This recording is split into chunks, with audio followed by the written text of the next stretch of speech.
امام حسین علیہ السلام کی شہادت کے بعد اب مردوں میں سوائے بیمار امام زین العابدین کے کوئی اور نہیں بچا تھا۔ یزیدی فوج کے کچھ سپاہی اہل بیت مطہرات کے خیموں کو آگ لگا کر لوٹ کسوٹ میں مصروف تھے کہ اچانک ایک زوردار اور رعبدار آواز نے ان کے قدم روک دیے۔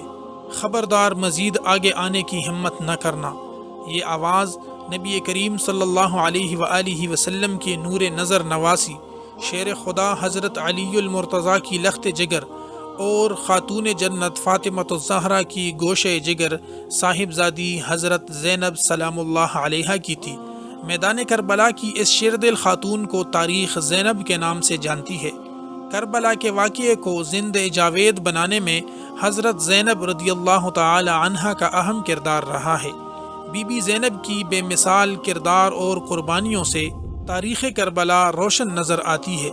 کربلا کی اس مثالی خاتون نے یزید کی ظالم حکومت کے مقابلے میں اپنے معصوم بچوں کو بھوک پیاس کی شدت سے بلکتا ہوا دیکھنا گوارا کیا، یہاں تک کہ اپنے بھائی اور شوہر کو بھی راہ خدا میں قربان ہوتے دیکھا، لیکن رسول اللہ صلی اللہ علیہ وآلہ وسلم کے دین کی کشتی انسانیت کو ڈوبنے نہیں دیا۔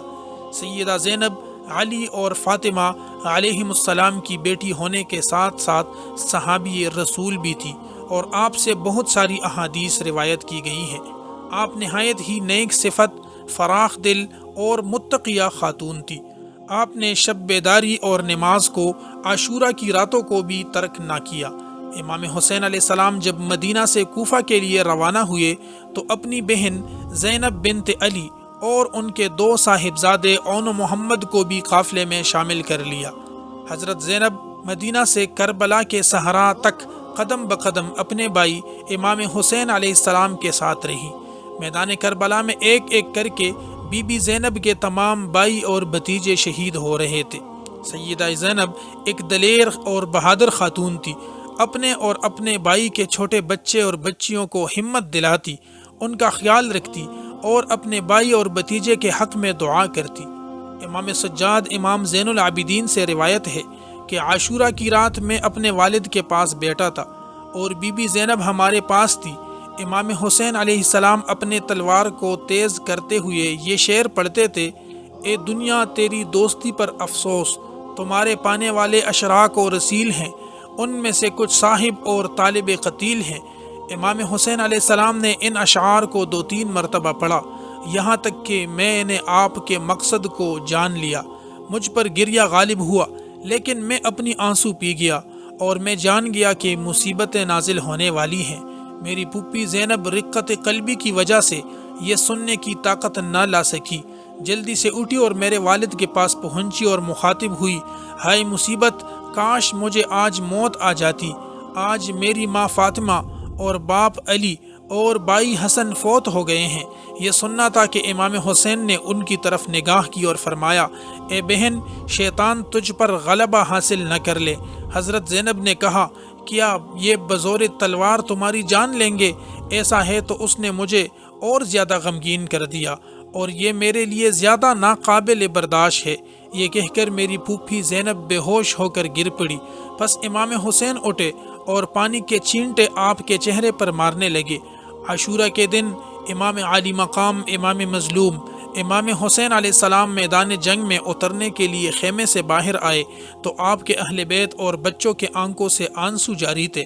آپ کی بیٹی سکینہ امام کی آغوش میں آ کر لپٹ گئی اور کہنے لگی: بابا ہمارے ساتھ رہیں، ہمیں اس بیابان میں اکیلا نہ چھوڑیں۔ بچی کے اس جملے نے امام کے دل میں اضطراب پیدا کر دیا۔ آپ کی آنکھوں سے آنسو چھلک پڑے۔ باپ نے بچی کو گلے سے لگایا۔ سکینہ کو معلوم تھا کہ اب امام حسین پلٹ کر نہیں آنے والے۔ امام حسین علیہ السلام نے اپنی بہن زینب سے رخصت لی اور آپ کی سیدہ زینب سے بے پناہ الفت تھی۔ امام حسین علیہ السلام نے فرمایا: اے زہرا کی بیٹی اور میری بہن، میرے قتل ہونے اور شہید ہونے کی وجہ سے اپنے رخساروں پر تماچے نہ مارنا، نہ ہی مصیبت میں اپنے جامہ کو پارا کرنا اور نہ ہی اپنے بالوں کو پریشان کرنا، تاکہ باعث رسوائی نہ ہو۔ میرے بعد ان بچوں کی پرورش کرنا۔ اگر میرے بچے پیاسے ہو جائیں تو ان کے واسطے پانی مانگ لینا، شاید ان کے اوپر وہ رحم کرے اور پانی پلا دیں۔ بائی کے کلام کو سنتے ہی بہن کا چہرہ زرد اور متغیر ہو گیا، دل تڑپتا رہ گیا، لبوں پر فریاد آ گئی، کہنے لگی اے میرے بھائی، کیا زینب اسی دن کے لیے زندہ تھی؟ اے کاش اس دن سے قبل مجھے موت آ گئی ہوتی اور زینب خاک میں مل گئی ہوتی۔ امام حسین علیہ السلام نے وصیتیں کی اور بہن کو تسلی دی اور میدان کی طرف چل پڑے۔ کچھ دیر بعد میدان میں سے ذوالجناح دوڑتا ہوا بیبیوں کی خیموں کی طرف آیا۔ اس کے بدن پر لگے خون اور تیر امام مظلوم کی شہادت کی گواہی دے رہے تھے۔ خیمہ سے آہ و بکاہ کی آوازیں بلند ہونے لگی اور اہل بیت حسین پر غم کا پہاڑ ٹوٹ پڑا۔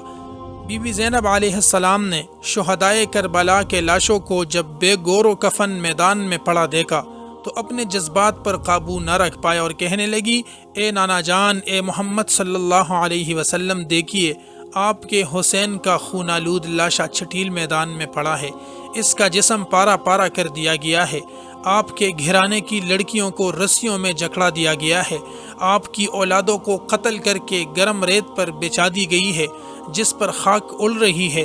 اے میرے نانا، یہ آپ کی اولاد ہے جسے جانوروں کی طرح ہنکایا جا رہا ہے۔ یزیدی لشکر نے بیبیوں کو قید کر لیا اور انہیں پیدل کوفہ لے گئے، انہیں سڑکوں پر زنجیریں پہنا کر چلایا گیا تاکہ لوگ عبرت حاصل کر سکیں کہ بنو امیہ کے خلاف بغاوت کا کیا انجام ہوا۔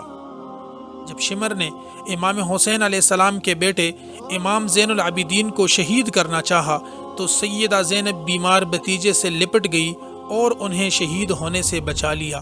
اس مظلوم قافلے کو کوفہ کے بعد دمشق لے جایا گیا اور یزید کے دربار میں پیش کیا گیا، جہاں بی بی زینب نے یزید کے خلاف ایسا لرزہ آمیز خطبہ دیا کہ شام کا محل کانپ اٹھا اور اہل شام رو پڑے۔ بی بی زینب وہ ہستی ہے جن کی خوشبو سے کربلا کی تحریک کو تا قیامت اسی شدید جذبے سے یاد رکھا جائے گا جیسے وہ صدیوں کی بات نہیں بلکہ کل ہی کا قصہ ہو۔ بی بی زینب قوت برداشت اور صبر کے اعلیٰ ترین درجے پر فائز تھی۔ حضرت امام حسین کی شہادت کے بعد آپ کی 3 اہم ذمہ داریوں کا آغاز ہوا تھا جن کو آپ نے کمال حسن خوبی اور کامیابی کے ساتھ نبھایا تھا۔ سب سے بڑی ذمہ داری حضرت امام زین العابدین کی تیمارداری اور دشمن سے حفاظت تھی۔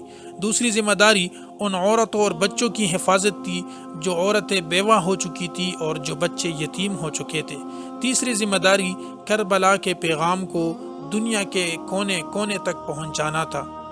دم توڑتی انسانیت کو زندہ کرنے کا جو ارادہ حضرت امام حسین گھر سے لے کر چلے تھے، اس کو انجام تک کردار اور گفتار کے ذریعے بی بی زینب نے ہی پہنچایا۔ ان کی سربراہی میں امام حسین کے اہل حرم نے کوفہ اور شام کے گلی کوچوں میں اپنے خطبات کے ذریعے یزیدیت کے ظلم کا پردہ چاک کیا۔ سلام ہو بی بی زینب پر، سلام ہو امام حسین پر، سلام ہو تمام اہل بیت اطہار پر، سلام ہو تمام شہدائے کربلا پر۔